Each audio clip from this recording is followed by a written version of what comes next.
Bacalah dengan asma Robmu yang telah mencipta, agar bidadari cemburu padamu. Ba'da tahmid, syahadat dan sholawat, agar bidadari cemburu padamu. Lagi-lagi, saya harus berpikir lama ketika diminta menulis buku ini. Pantaskah? Ini bukan soal pantas atau tidak pantas, kata seorang rekan menasihati. Ini soal tanggung jawab di hadapan Allah atas terbingungkannya masyarakat oleh berbagai bacaan, buku maupun guliran wacana yang marak bertebar. Ya, logika berpikir masa rusak, pandangannya tentang tata nilai kacau, opini-opininya rancu, dan caranya menyikapi realita tak lagi sehat. Hanya karena tulisan yang mengatasnamakan fakta berbicara. Inilah kenyataan di lapangan. Apa mau dikata, beginilah realitanya. Dan jangan bawa-bawa agama, sekedar untuk menjajah kemurkaan Allah Subhanahu wa Ta'ala. Masih banyak orang solih, lanjut beliau, tetapi tak banyak di antara mereka yang memperjuangkan agar kesolihan menjadi jamak. Banyak yang apatis, banyak yang sekedar mencukupkan diri bersolih ria di dalam mihrabnya dan tak merasa mengganggu dan terganggu atas pola orang lain. Lalu siapa yang akan menjadi golongan terselamatkan? Sementara apatisme telah mengubah pertanyaan kepada mereka sejak ribuan tahun lalu.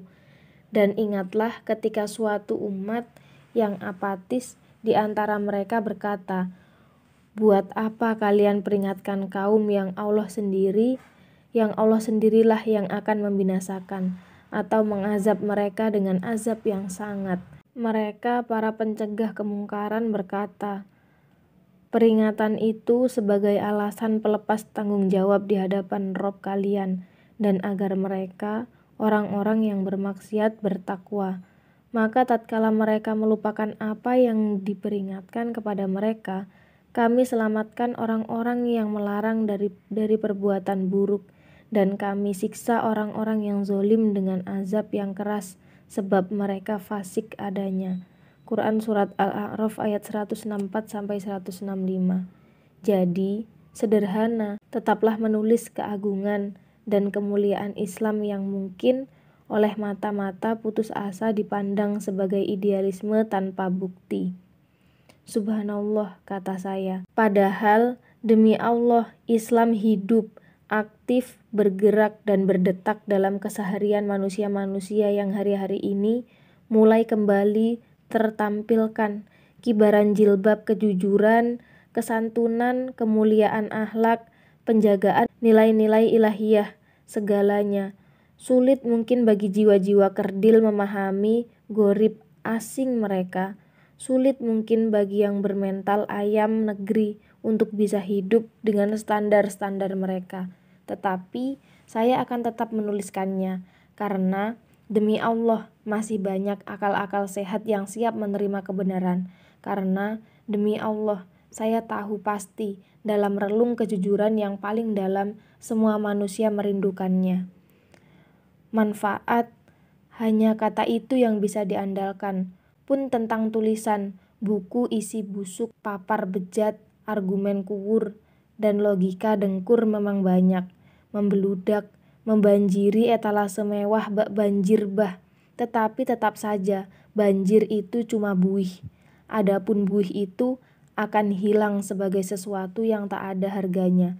Adapun yang memberi manfaat kepada manusia, ia akan tetap tinggal di bumi. Quran Surat Ar-Rod ayat 17. Lagi-lagi, ini dulu baru itu.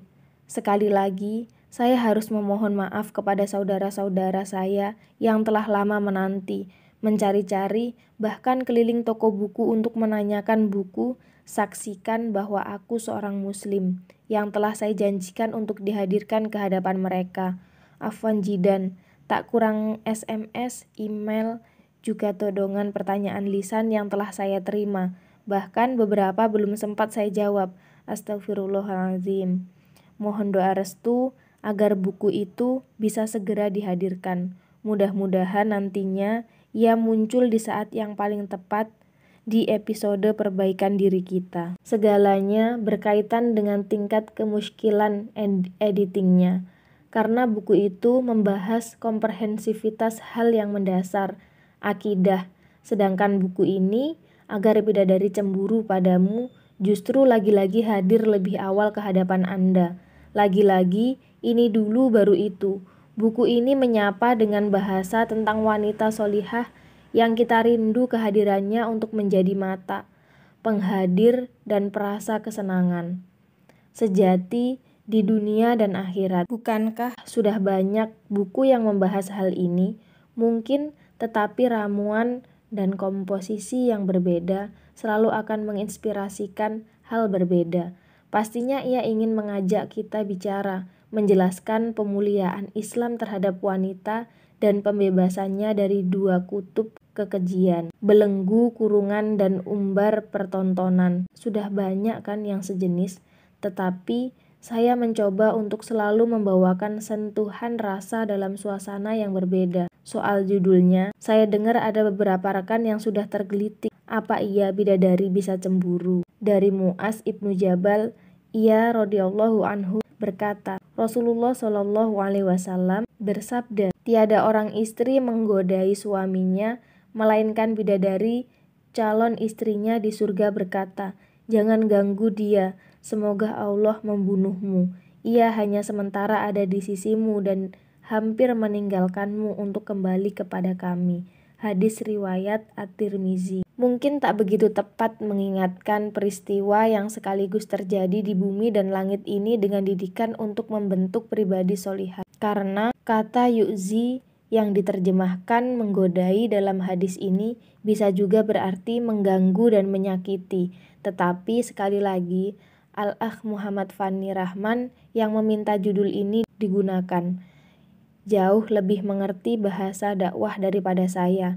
Kepada beliau, tanggung jawab atas penggunaan judul ini saya limpahkan. Jazakumullah khairan. Pada pembahasan selanjutnya, logika yang dipakai adalah bahwa bidadari cemburu kepada wanita dunia karena wanita dunia unggul atas mereka. Keunggulan yang digambarkan Rasulullah sebagai kelebihan yang tampak atas sesuatu yang tidak terlihat. Aku bertanya, ya Rasulullah, manakah yang lebih utama, wanita dunia ataukah bidadari yang bermata jeli? Beliau menjawab, wanita-wanita dunia lebih utama daripada bidadari-bidadari seperti kelebihan apa yang nampak dari apa yang tidak terlihat. Aku bertanya, mengapa wanita-wanita dunia lebih utama daripada bidadari? Beliau menjawab, karena sholat mereka, puasa dan ibadah mereka kepada Allah. Allah meletakkan cahaya di wajah mereka. Tubuh mereka adalah kain sutra, kulitnya putih bersih, pakaiannya berwarna hijau, perhiasannya kekuningan, sanggulnya mutiara, dan sisirnya terbuat dari emas. Mereka berkata, kami hidup abadi dan tidak mati, kami lemah lembut dan tidak jahat sama sekali, kami selalu mendampingi dan tidak beranjak sama sekali, kami ridho dan tak pernah bersungut-sungut sama sekali. Berbahagialah orang yang memiliki kami dan kami memilikinya. Hadis riwayat At-Tabrani dan Ummu Salamah. Pada lintasan hidup kita, menciptakan kecemburuan bidadari tak hanya di saat suami sudah ada di sisi.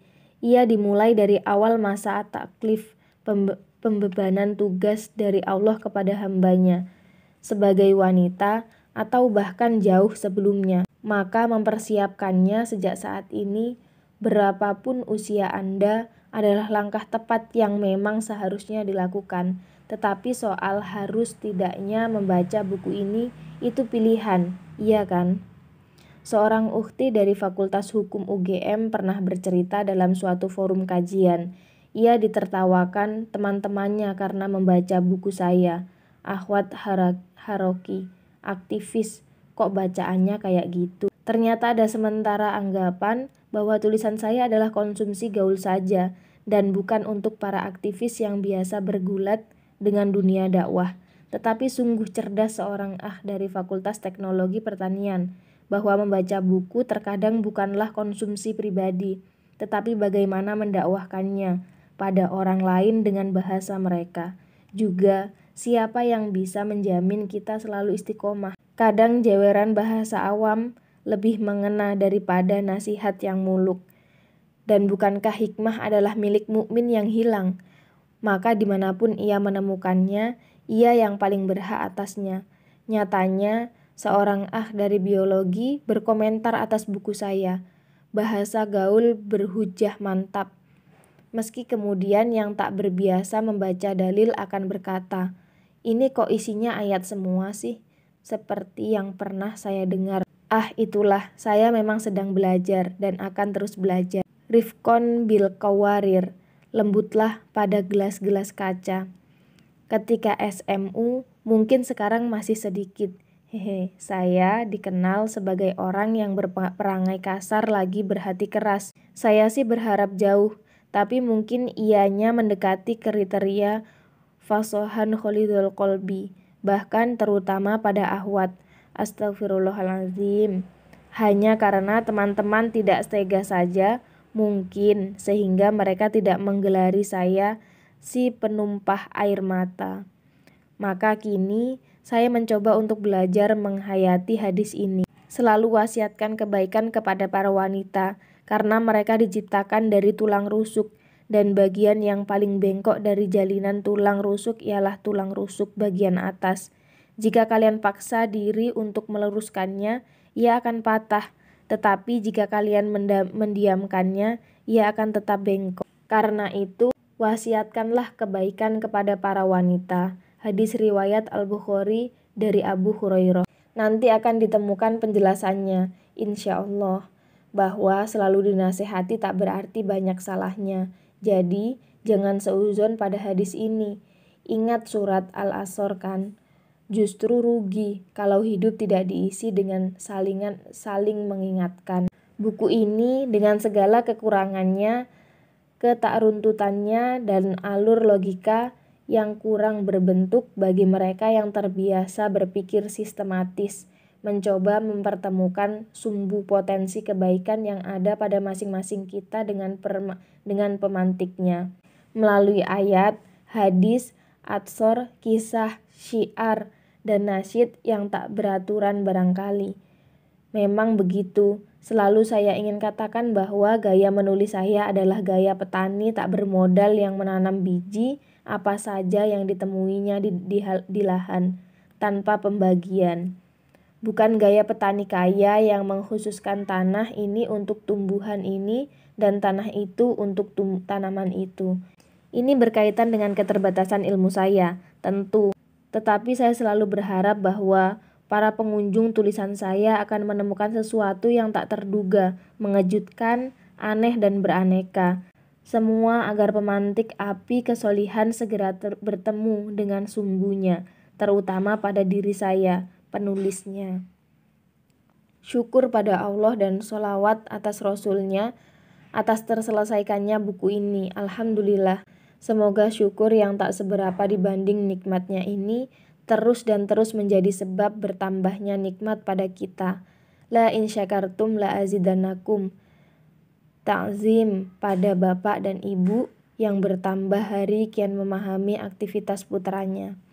Kepada rekan-rekan di Sadang Serang, Bandung, jazakumullah khairan atas segalanya. Evan, buku antum tak tunggu. Brahma, cakrateladan.net-nya digarap ya. Dana, Toha, atas tumpangannya. Panggi, Aul yang kena tilang, yang pecah spionnya waktu ngantar-ngantar. Afwan banget merepotkan. Semua rekan di Bandung, syukron atas ukhuwahnya. Irawan, Irfri, Dea, Igun, Suryo, semuanya. Antum kan banyak. Jadi tak sebut perwakilan saja. Angkatan 2002, SMUN 1 Yogyakarta.